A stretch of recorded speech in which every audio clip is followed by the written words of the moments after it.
I am Carlos Fernández de Larrea. I am a hematologist working in the myeloma and amyloidosis unit of the Department of Hematology at Hospital Clinic in Barcelona, Spain.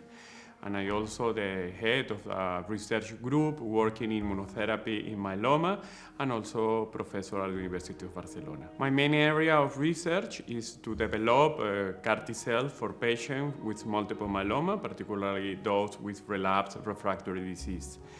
In this sense, we have developed a clinical trial in Spain, recruiting 60 patients initially.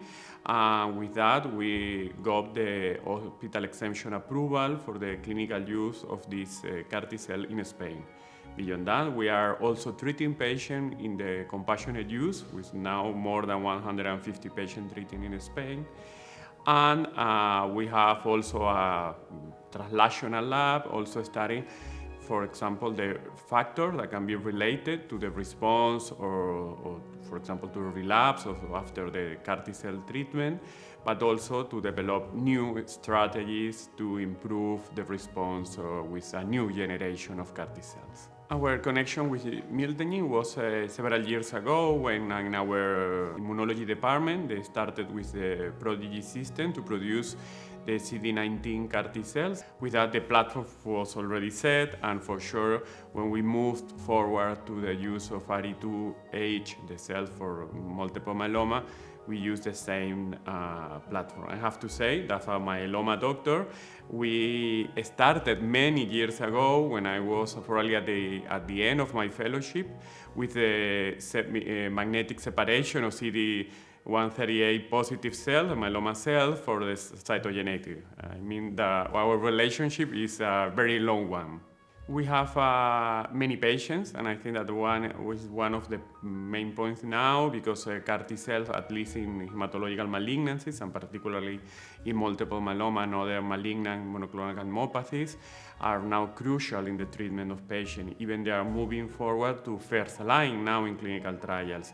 For that, I think that the bottleneck now is that we need more drugs, more patients that can proceed to the apheresis and the production of the CAR T cells.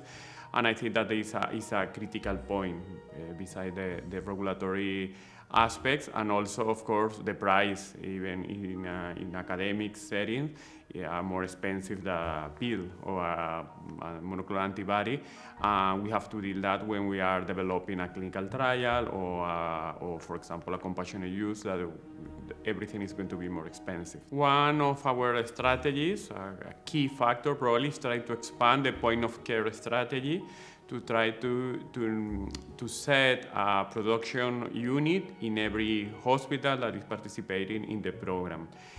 For example, in the RE2H program for multiple myeloma, we started with 2 production sites, one in Barcelona and another one in Pamplona, but with 7 hospitals integrating this network. The idea is to grow up with this program, and we are planning to add at least 3 other centers with the possibility to manufacture the T cells, not only to perform the apheresis and to treat the patients. And I think that with this decentralized system that could be also developed in other countries, I think that is a manner to guarantee the number of cells that the patient that can be treated with these cells every month could be more real. In our center, we have already the experience with the Prodigy, and it's true that it's easier to justify when you go to the regulatory agency for a new program, for a new treatment, for a new clinical trial, that you have already the experience with a closed system that as Prodigy, and that you can get all the information also of every step on every specific product, and that is a real advantage when you are designing, because it's something that is already proved. We are very lucky in Spain because we have a strong network already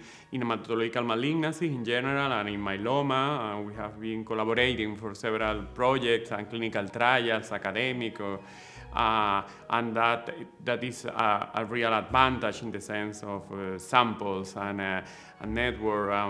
protocols, etc. Because in 2020 we treated the first patient outside the clinical trial and the first 3 patients in the safety group, and we started at the end of 2020 with the full first cohort of patients.